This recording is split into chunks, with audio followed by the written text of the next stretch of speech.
Welcome to the Being Human UT podcast, where Dr. Randy Jasmine and Dr. Jim Hindigas will discuss issues relative to the humanities and technology at Utah Tech University. And now your hosts for Being Human UT podcast, Dr. Randy Jasmine and Dr. Jim Hindigas. Hello and welcome, everyone. I am Randy Jasmine. I'm one of your hosts for this podcast. And Jim, did you know...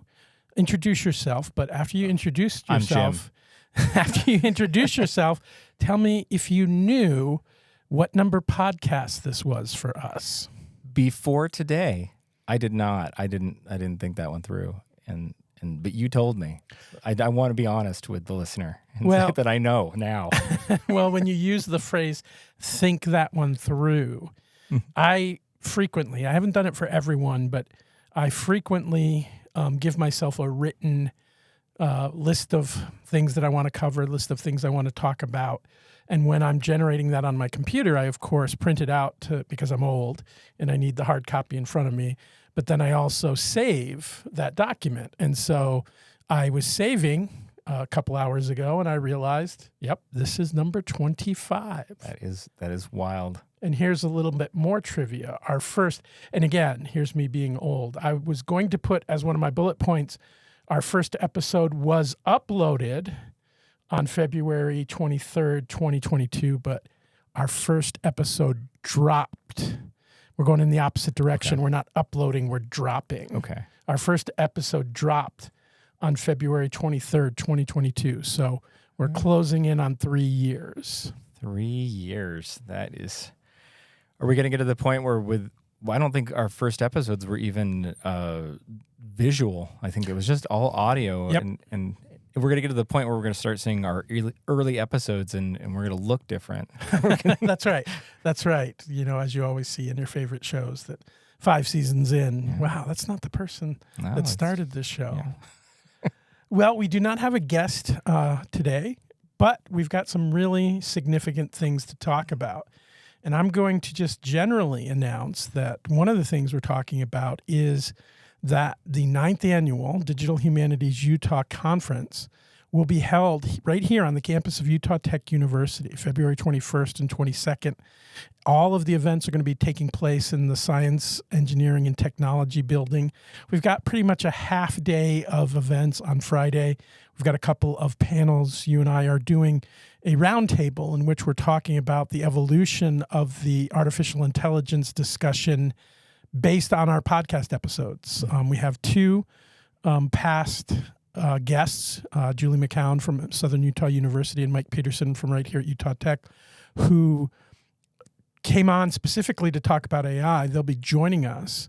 And again, kind of the focus is going to be, here's what we were saying. You know, I've already started this. I've been going back and listening, not to almost every podcast, but certainly ones where I know that AI either was a stated part of the title or I know that AI came up in the conversation. And we're going to talk about how that conversation changed. And hopefully if we could get a few more folks, that would be great. I've talked to Curtis Larson, who was our first guest who talked specifically about artificial intelligence, but he has another commitment, so he won't be able to be on the panel, which is a shame because his podcast remains our most listened to podcast, our most listened to episode. And every time I bring that up with him, he says the same thing. It's the subject, not the guest. So humble. He is. He's a very humble person. But I was telling you, this adds to his mystery. The fact that we can't pin him down for a speaking engagement. Just, you know, the celebrity Curtis Larson. You can just never get a hold of him. He's the Bobby Fischer of the artificial intelligence world. Okay, I think that's that's not a mean-spirited comparison. No. I'm guessing most of our listeners will be on Wikipedia right now finding out who Bobby Fischer is, but he was a great chess master, but he had a penchant for disappearing and nobody knew where he was. No, I think it adds to the intrigue. I think if some people in this world were even less available, maybe I even like them more. I don't know. Absence makes the heart grow fonder. Yeah. Absolutely. So then just to finish off the DHU9 announcement, Saturday, 22nd, will be a full day of presentations. We have a guest speaker, Sylvia Fernandez, who's a digital humanities scholar at the University of Texas, San Antonio, and we're really looking forward to hearing her keynote address. Now, in the morning on Saturday, you are going to be presenting with some colleagues from around the state, not here at Dixie, at Utah Tech. Can we edit that? Get the edit button going. Wow. It's been a while. That's the first one in a long time. Yeah. So you've got some colleagues statewide that you're going to be presenting a panel with. Tell us a little bit about what you all are going to be doing on your panel Saturday morning on the 22nd of February. Sure. I'm presenting with primarily with an old graduate school colleague, Ann McMurtry, and Ann did a lot of work with Writing Center research when we were both at Washington State University, and so she's now the Writing Center director at the University of Utah. Is that right? Correct. And so it's great. There were actually a couple old graduate school friends that landed in Utah. Some of them kind of moved on, but it's kind of nice to see people especially when you knew them during a time where they were. I had an old advisor tell me that this is the smartest you're ever going to be, and I believe her when she told me that. But it was like you caught these people at this time in their life when they were just soaking in so much knowledge, but now you get to catch up with them when they've been in their professional roles for a while, which means that they're wiser in some ways, but then some of that knowledge that we had way back when is not always there. But I'm excited to connect with her again. And we're going to be talking about artificial intelligence. And I'll start by saying that is the fact that, one of the things that I'm going to talk about is just making sure that we bring that full title back into the conversation. We shorten artificial intelligence to AI because it's convenient. It's when we talk about it a lot, you want to shorten it down, but I want to really emphasize, and we want to emphasize this aspect of artificial. And the fact that the student is still the primary focus in learning, that and in fact, with all of our conversations that we've had about AI, artificial intelligence, that we're often trying to make sure that AI is not replacing learning. And I think at the heart of that is the fact that what you're going to get from idea generation is not actually a generation from another human being. Not to say that doesn't help a human being think more effectively or even compose work more effectively, but it is, I think, a starting point in our conversation where we really need to look at students as authentic human beings and not just things that produce products. Okay. And it goes back to an old conversation even about, what does product look like, especially in terms of writing. Right. So that's kind of the starting point of what I'm going to talk about is this idea that, how do we further humanize students? And this is, in a lot of ways, not disregarding artificial intelligence, but also just helping us reflect on what is this human being. I think the more we enhance our technology, the more we need to see them as human beings, and that's the service that we provide is helping them become better human beings. And so that's partially why I like to highlight that artificial aspect is that, we can debate the qualities of what you get from artificial intelligence, whether artificial has value or not. But I almost want to focus even more so, what is it that a student will get from artificial intelligence, but also how do they focus on being human? Oh my goodness, being human. Wow, there's a plug. There's a plug right there. Focusing on being human, using that AI. One of the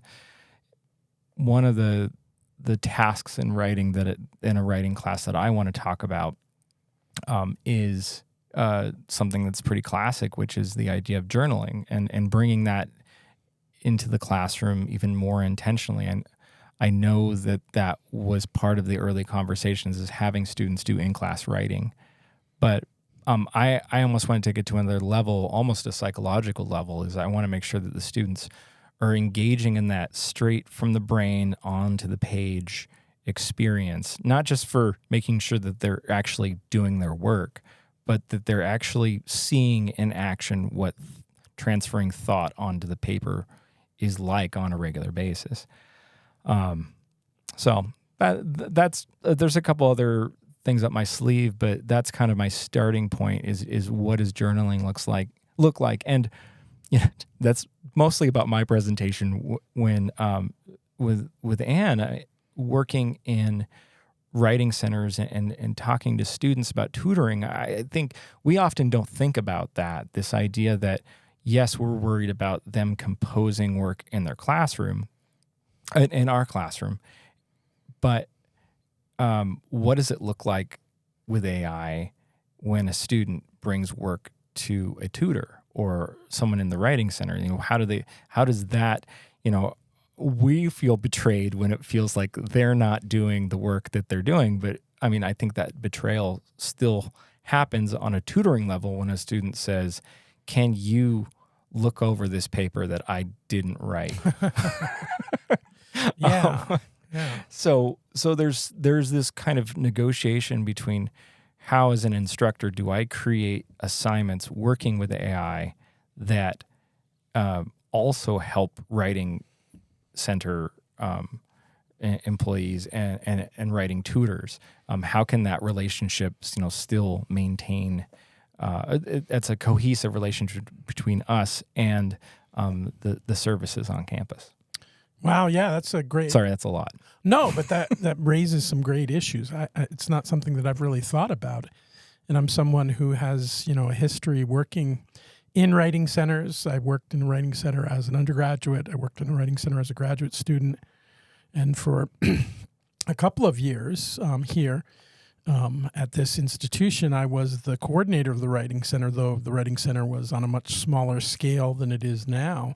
But it's something that's kind of near and dear to my heart. And you presenting that scenario and me thinking, wow, I've never really even thought about that is, again, I guess part of why we need to be having these constant discussions about artificial intelligence and about how it connects to our world and where we want it to function and where maybe we don't want it to function. That's something that's really, really important. Because in a way, this kind of dovetails into what I have next on my list of things to talk about. So I'll finish up and just simply say, if you are in St. George and if you are interested in the kinds of things that we talk about here on this podcast, please join us for DHU 9. All of the big people, all of the big hitters in digital humanities in the state of Utah will be attending, and most of them will be presenting. And again, it's February 21st and 22nd here on the campus of Utah Tech University in the Science Education and Technology Building. But what you just said dovetails into, we always joke about how you're the negative one, and I try to maybe put a more positive spin on it. But maybe we're going to reverse roles here today, because you talking about that has reiterated what's been in my mind for a while now, for several weeks, as we've gotten more and more information about the new legislation that is coming forward from the Utah legislature pertaining to higher education. And I feel like, the phrase that keeps popping into my mind is, it's the worst possible timing. So at this time, when, Utah's certainly not alone. In fact, I listen to BBC Radio 3 in my office almost every day, and I heard today them saying that they're cutting 400 jobs at Cardiff University. And one of the big, because Radio 4 is a music, or excuse me, Radio 3 is a music part of the BBC, they were concerned about cuts in music departments, which of course they should be. But so this is a not just a nationwide, it's a worldwide thing. Here we are at a moment when people are using words like efficiency, people are using phrases like job training, people are saying those programs in the humanities may be nice, may be feel-good programs, but we really can't afford to keep them any longer. We maybe need to redefine what happens at the university and make it more like a job training center than a place where people get a rounded, if you will, humanistic education. That's happening at the same time that more and more people are saying, we can do less. There can be less human interaction with the kinds of things that we're looking at because the technology is there for us to use. Mm-hmm. We can do less critical thinking. We can do less writing because we've got artificial intelligence.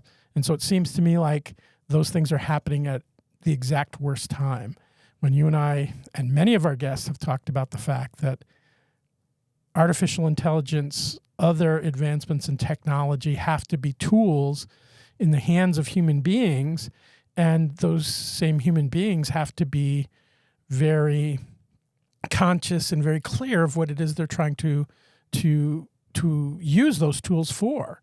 And I don't know. It just seems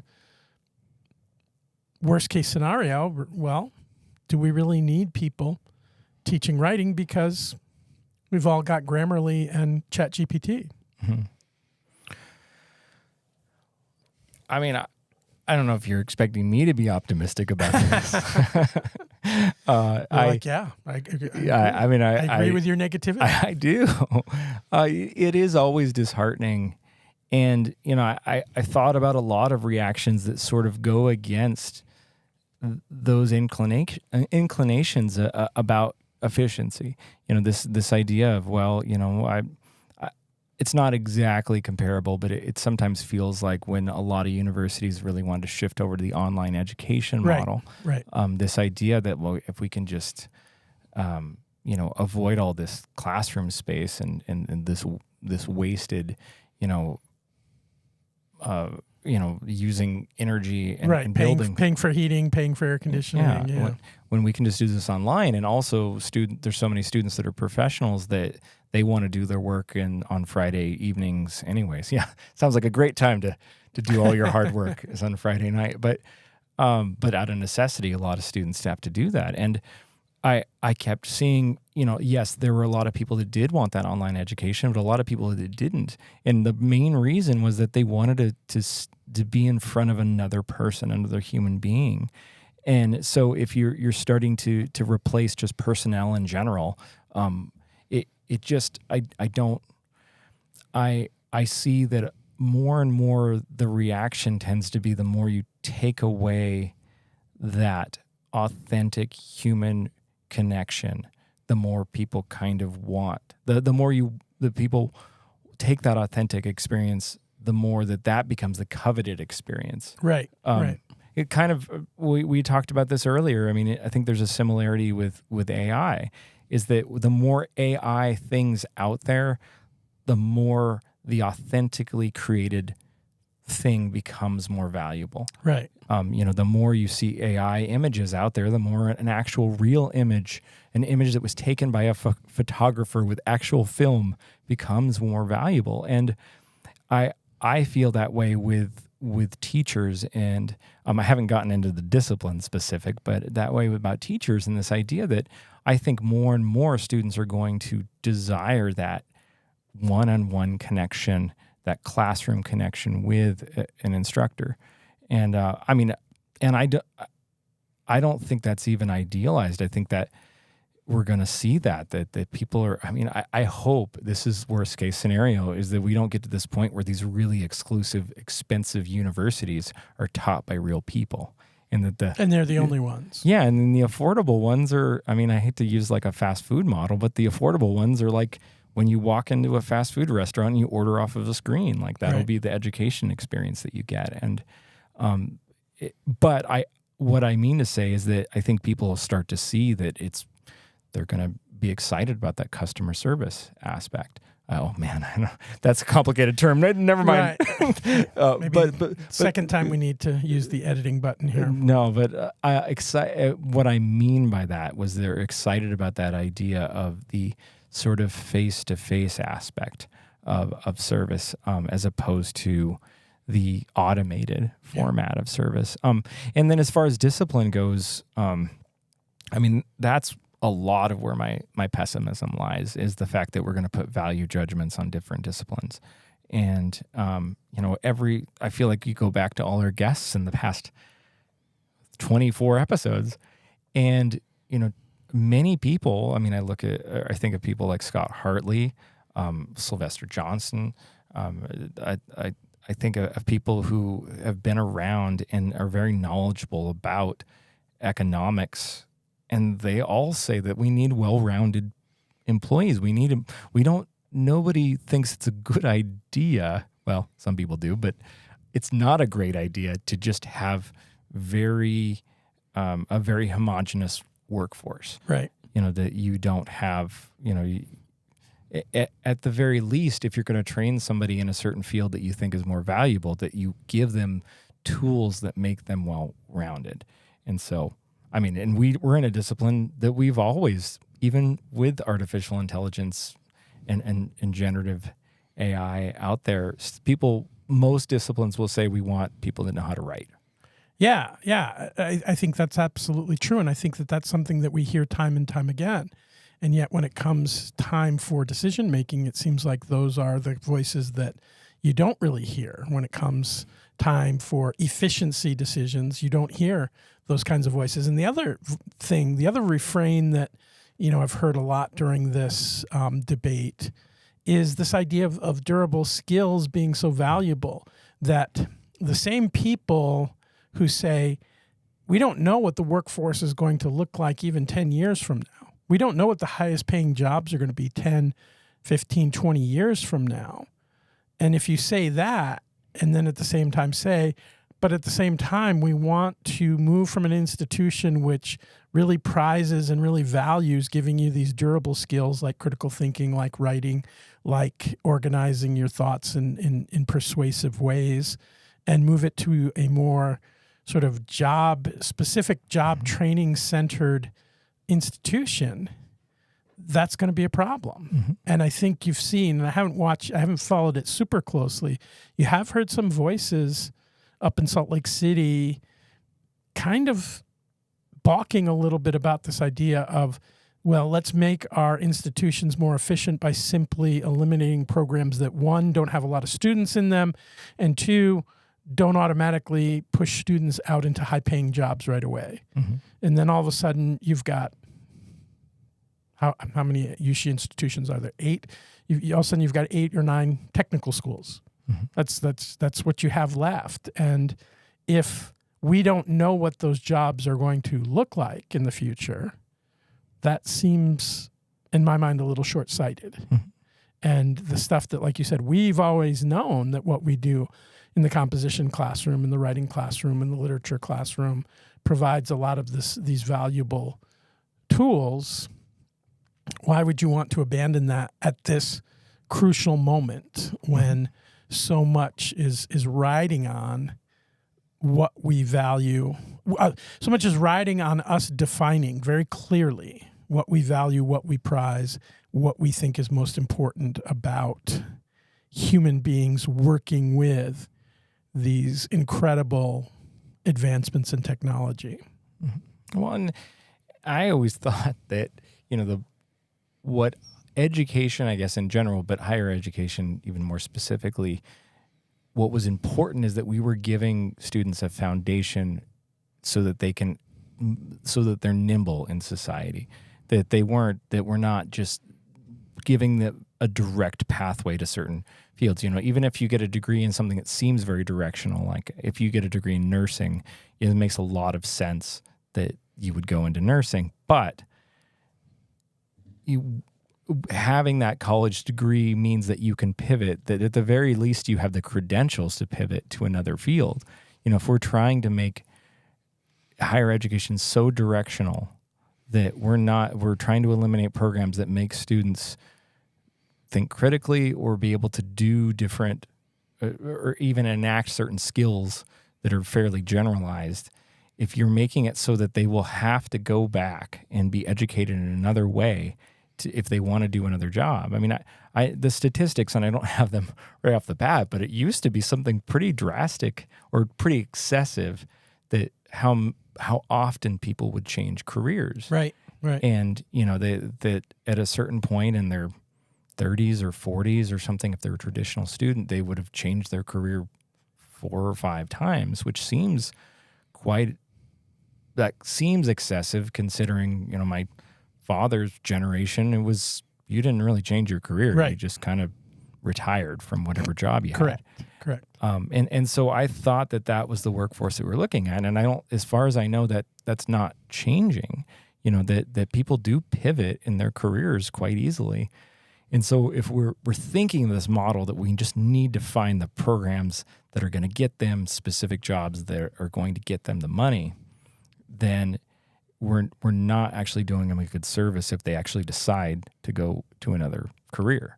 Yeah. I mean, and the other thing, and this is really, I'm got to be really careful because this comes from a sense of, I know that money matters. I know that the cost of living is important, and that I can't stand here and just say, well, it doesn't matter what they get paid. Right. And also the investment of higher education is not a joke. It's expensive. But I also kind of hold on to this idea that I don't think students should pursue a career based solely on money. They need to pursue something that they can contribute. And so, if we're just cutting out certain careers as valuable because they don't pay very much, we're eliminating portions of society. I mean, I guess the most controversial, but the thing that we should just kind of jab in there real fast is, like K through 12 education. It does not pay very much. Right. But we need K through 12 teachers. I will go on record as saying we need to pay them more. But I mean, if we put them in the category of a job that doesn't pay very much, where are we at as a society? And so I always kind of hope in this that doesn't become a primary means for what we fund is a lucrative, financially lucrative job. That also it's something that people have meaning and that it's meaningful in our society. But I'm just a dreamer. Yeah. And I definitely know exactly what you're saying. And, we weaken our argument when we make it about money, I think, but we feel, the political landscape makes it so that's what we have to do. Mm-hmm. And part of the group that I'm a part of that's having people actually go to the legislature and to talk to people either directly or through, texting, emailing. One of the points that they were talking about in one of the last meetings we had was, talk about money, talk about the financial benefits of programs within the humanities, because that's the language that they speak. And I think that's absolutely true. But at the same time, it becomes a little bit more difficult for us to make the argument because I think most people agree with exactly what you just said, that we don't come to our English 1010 first day of class and say, okay, most of you here are in your first week of college. It's important that you pick the major that is going to make you the most money, and you just cling to that and don't let it go no matter what. We don't think that way. So when we try to make these monetary arguments, which I think can be strong, that idea that you talked about of changing careers, and we talk about these ideas of durable skills because they are durable and they can move from one job to another. We weaken our argument, but we live in a world and in a country and in a state where the political climate doesn't seem to really, I mentioned this to you earlier, that I've used writing textbooks in the past, and I use a textbook for my critical intro to lit class currently, that one of the things that the authors of these books say is there's more to an education, a higher education, than just, getting ready for your job. A well-rounded humanistic education helps prepare you to be a better global citizen. And we live in a world where that argument not only maybe doesn't hold much water, where people are opposed to that argument. Yeah. Why would you be a global citizen? You should be a citizen of the place you come from, and that should be enough for you. Mm-hmm. Global citizenship and globalism, globalism is a specter for a lot of people, right? And we don't want that. That's something we reject. And so some of the arguments that I think, aren't extreme, but some of the arguments that we've had in the past, there's no political appetite for them at all right now. Oh. And we may even hurt ourselves if we use that. If we say, you shouldn't cut these programs because programs like this help to train better, well-informed citizens. I'm not sure that's a political winner, to use a crass term. Well, and that it is really discouraging because it feels like we're not even communicating on the same wavelength. And that's what I think you're getting at, is this idea that they're not receptive to that sort of argument, and because that doesn't compute with what is important on the political landscape. And I used to make this argument, but I don't even know if this really matters. But I used to, especially if we're talking about legislature and we're talking about politics, I always like to play this game where I just looked at the different representatives and what they majored in. And you oftentimes found a big chunk that majored in the humanities and social sciences. You saw history majors and political science majors, and you saw all of those. And, it's not always the case, but, I highlighting that and saying, well, that was because that made sense. Those are people who write a lot, and they speak a lot, and they use logic, and they negotiate and communicate with other people. They themselves have chosen careers, and I would think, well, surely you would see value in the thing that you do, but I don't sometimes even know if that carries weight. And that always tries to be a reinforcement in my argument that these skills that you learn in college are things that you take and they become part of you in the careers and areas that you go into in life. I would hope that anybody that goes into any career, whether it be politics or business or anything, that they want to be a meaningful contributor to society. That, once again, money is just a byproduct of that.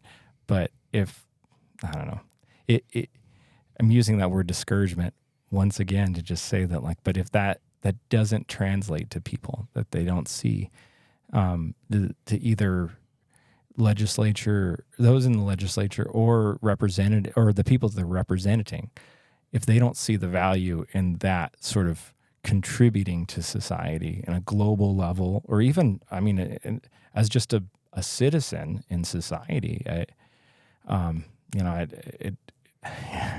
these are the sort of things that make me just stop talking about this and then just go to my office and just trying to plan a really good lesson plan. To just be like, okay, well, I'm just gonna talk to 25 people about how to write a really good paragraph because I can't control the things in this world.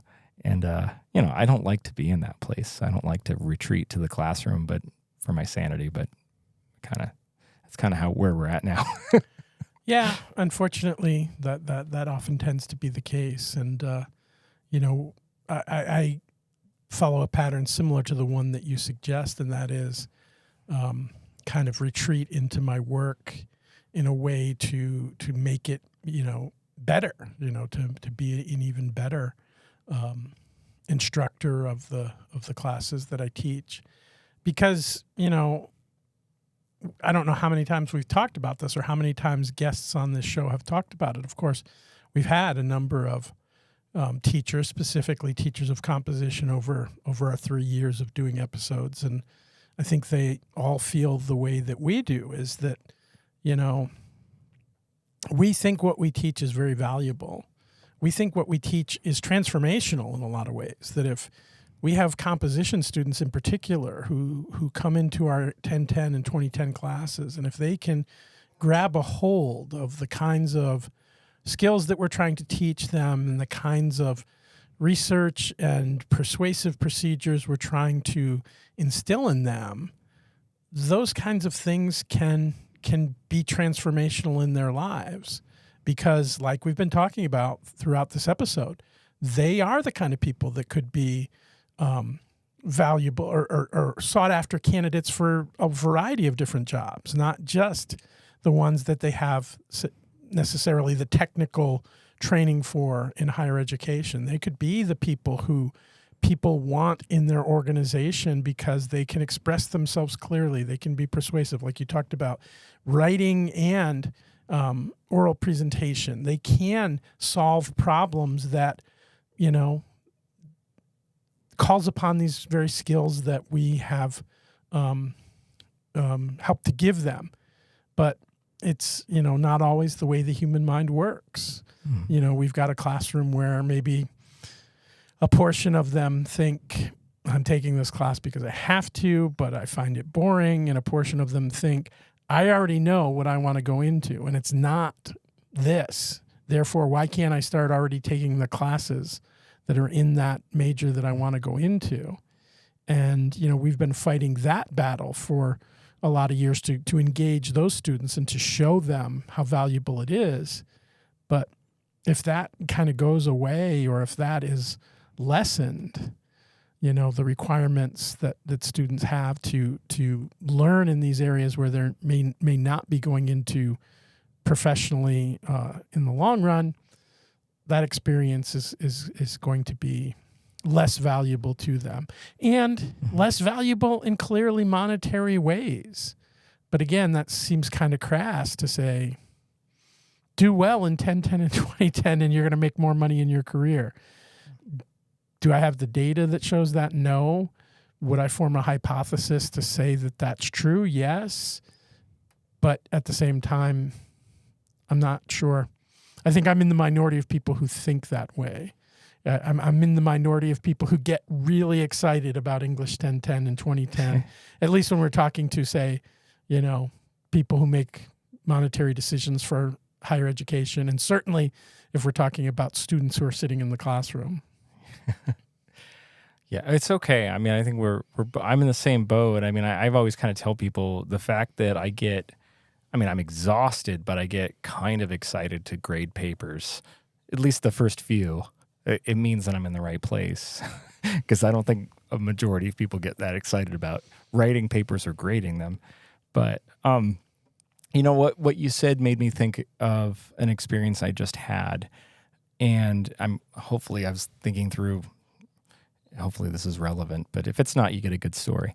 Last week I went up to SUU, Southern Utah University. We can plug other universities here, Absolutely. Right? Okay. Oh yeah, I guess we're the DHU. We're talking, and they had a featured artist. As we have talked about, I do play the drums, and I love music, and I love watching drummers. And they had a fairly famous drummer there play.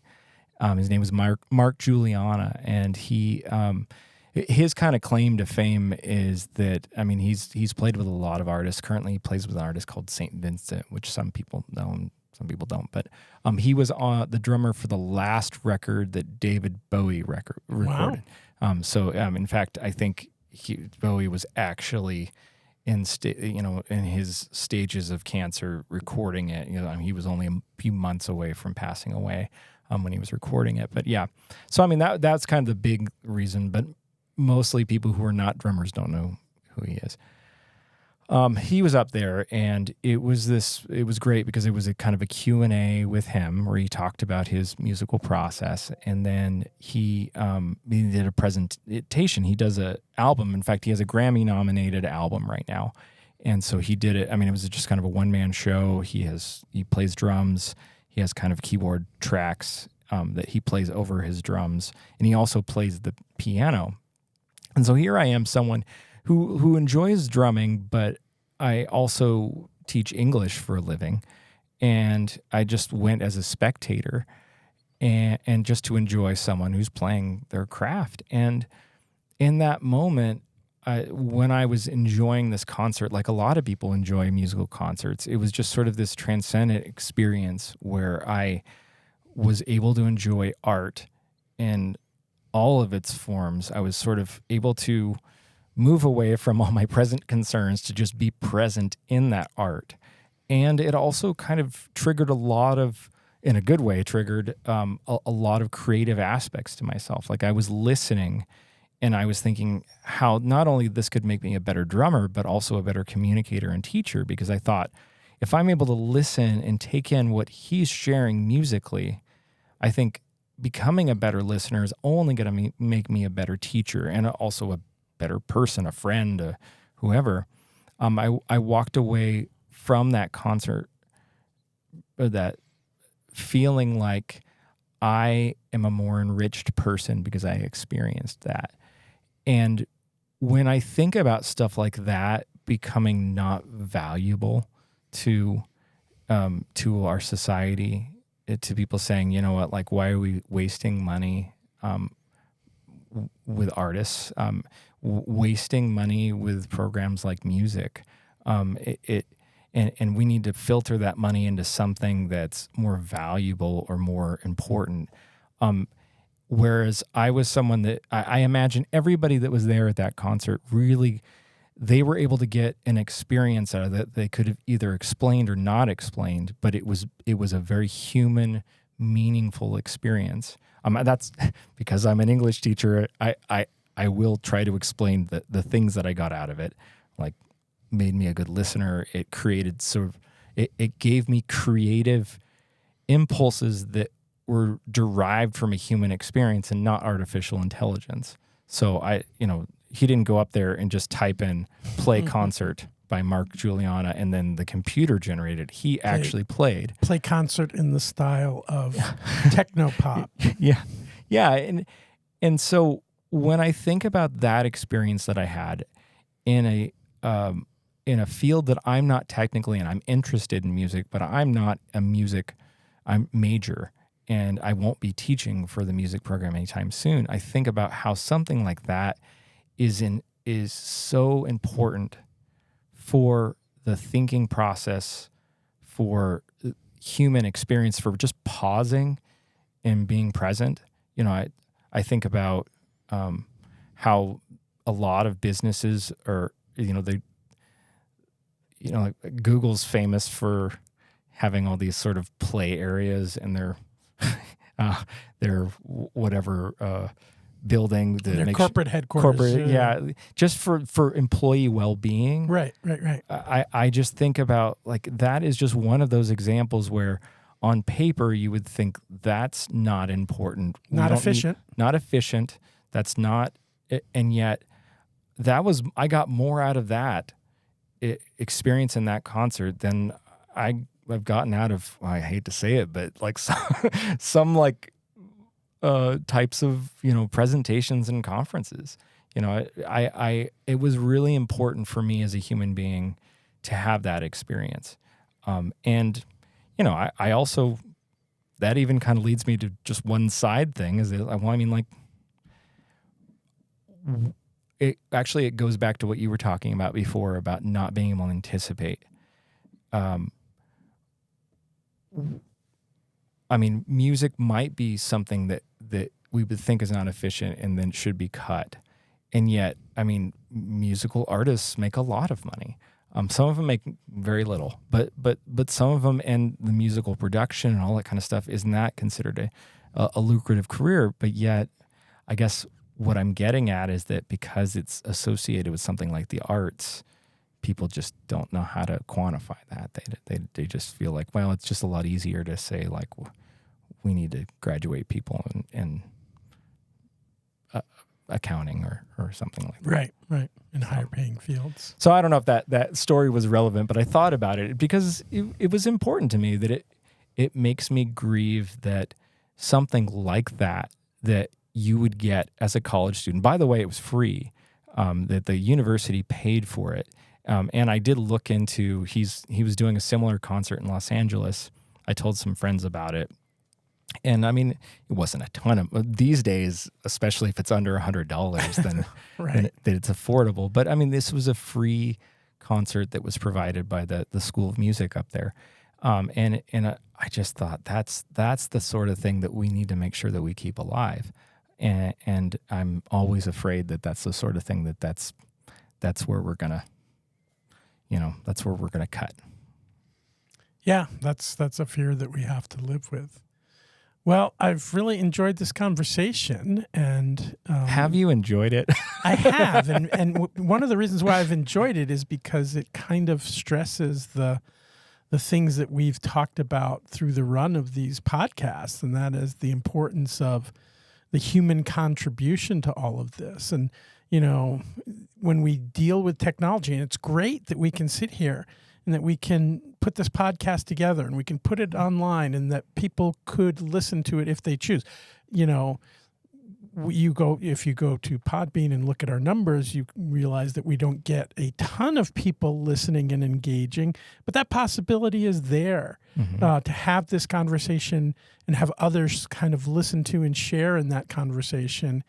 And, that's a great thing. That's a great thing. And, when we talk about artificial intelligence, and kind of the theme of this episode has been call it artificial intelligence, keep that word artificial in there so that we can think about that in contrast to, authentic human communication. Call it artificial intelligence rather than AI. That's important to kind of keep those parameters clear as we continue down this path of more and more opportunities to take human engagement out of our daily interactions and our professional lives. Well, let me just repeat that there will be a great conference on digital humanities covering some of the things that we talk about. And in fact, we will probably be broadcasting at least partially from that conference next month for our episode. But it will be February 21st and 22nd here on the campus of Utah Tech University in the Science, Education, and Technology building. Come and attend that conference if it's at all possible. And until our next podcast, let's go educate some students on what's really important in their lives, and let's pray for some positive outcomes in the current Utah legislative session. Amen. This has been the Being Human UT podcast with Dr. Randy Jasmine and Dr. Jim Hindigas. Please follow and subscribe on your favorite podcast platform. From Utah Tech University, this is the Being Human UT podcast.